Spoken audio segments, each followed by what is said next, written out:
Good morning, dear student. In our last video, we have already learned about the quantum numbers. As we know that there are four quantum numbers S, P, D, F. We have learned about S, N, L, M and S. ठीक है? So for the value of N, how can we determine the value of L? So we will take some example here. So from the NCERT, that is problem 2.17. What is the total number of orbitals associated with principal quantum number n is equals to 3? जब n की value 3 हो तो total orbitals कितने होंगे? Orbitals क्या denote करता है बच्चों? m. अगर सबसेल पूछा जाता तो l की वैल्यू हम देते, ऑर्बिटल पूछा गया है तो हम m की वैल्यू देखेंगे. ठीक है, तो देखिए for n is equals to 3, l की वैल्यू क्या होनी चाहिए? 0, 1 एंड 2. तो सबसेल अगर पूछते हैं हमसे तो 3 सबसेल्स. ठीक, अब हमसे क्या पूछा गया है?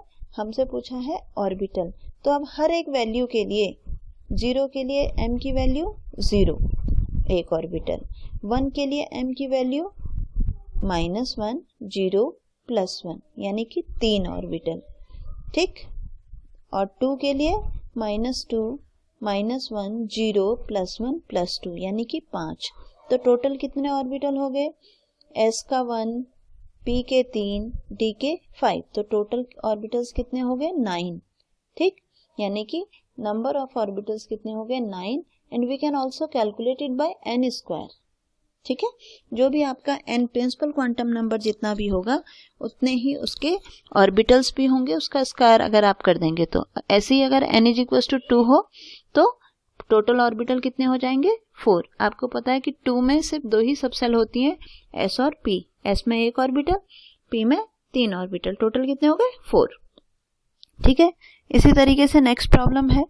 ये क्वेश्चन बच्चों बोर्ड में बहुत बार, आपके एग्जाम में बहुत बार आता है कि ये आपको इस तरीके से डेजिग्नेशन दे दिया, n is equal to 2, L is equal to 1.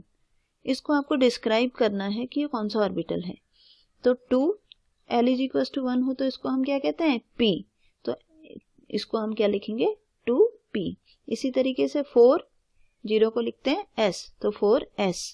5, L is equal to 3 हो तो F, तो 5F और ये 3D. ठीक, अब हम आते हैं अपना next topic, shapes of atomic orbital.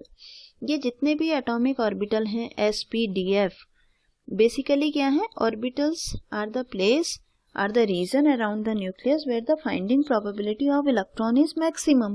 Means कि ये कोई एक पर्टिकुलर लाइन नहीं है, पर्टिकुलर एक पाथ नहीं है, ऑर्बिट नहीं है, बल्कि न्यूक्लियस के सराउंडिंग में ऐसा कोई भी रीजन हो सकता है जहाँ पे प्रोबेबिलिटी उसकी सबसे ज्यादा हो. ठीक, और इसको हम रिप्रेजेंट करते हैं, ये साई स्क्वायर आपको दिखाई दे रहा है, दैट इज वेव फंक्शन. ठीक, ये जो वेव फंक्शन के बेस पे जब हम एक डायग्राम ड्रॉ करते हैं 1s 2s का, ये वाला डायग्राम को आप मत देखिए, ये नहीं समझ में आएगा, हम इसे देखेंगे.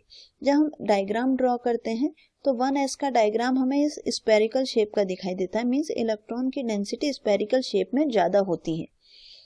2s का देखते हैं तो वो भी स्पेरिकल शेप दिखाई देता है, बट बीच में एक ऐसा खाली स्पेस दिखाई देता है जहां इलेक्ट्रॉन डेंसिटी बहुत कम है.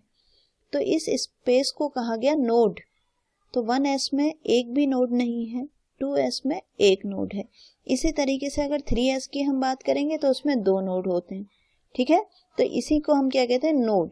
The region where this probability density function reduce to 0, जहाँ पे इलेक्ट्रॉन की फाइंडिंग प्रोबेबिलिटी 0 होगी, उसको हम क्या कहेंगे? नोड्स कहेंगे. ठीक है, तो बाउंड्री सरफेस डायग्राम बेसिकली क्या बताता है हमें? जहाँ पे उसकी फाइंडिंग प्रोबेबिलिटी कितनी हो?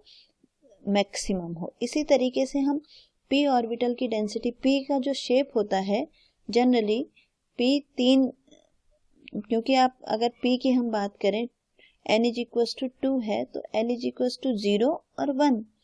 0 तो s हो गया, s का हमने शेप बता दिया, इस तरीके से गोल होता है. p का शेप कैसा होता है? p 3 होते हैं, -1, 0 +1 यानी कि p के 3 ऑर्बिटल हैं. वो कैसे होंगे 3 ऑर्बिटल? एक x एक्सिस में, एक y एक्सिस में और एक z एक्सिस में.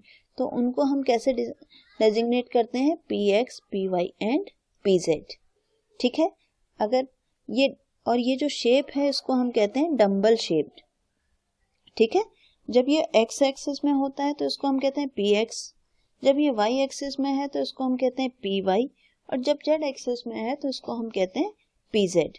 ठीक, ये बाउंड्री सरफेस डायग्राम है किसके लिए, 2p। सिमिलरली 3p के लिए भी होगा, लेकिन उसका एरिया जो है वो ज्यादा हो जाएगा।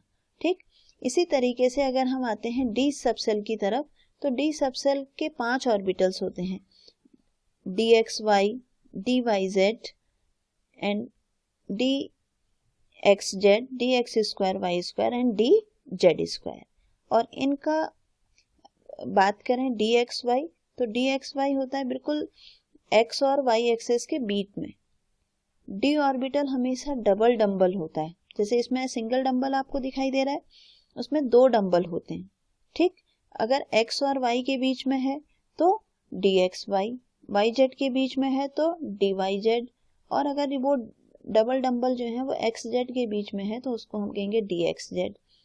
अगर x एक्सिस और y एक्सिस में है, जैसे ये इन दोनों को अगर हम मिला दें तो ये dx स्क्वायर y स्क्वायर बन जाएगा, एक x एक्सिस में है एक y एक्सिस में है, तो दोनों को कंबाइंड करने पर, क्योंकि डबल डंबल है ना, ये एक डंबल ये दूसरा डंबल।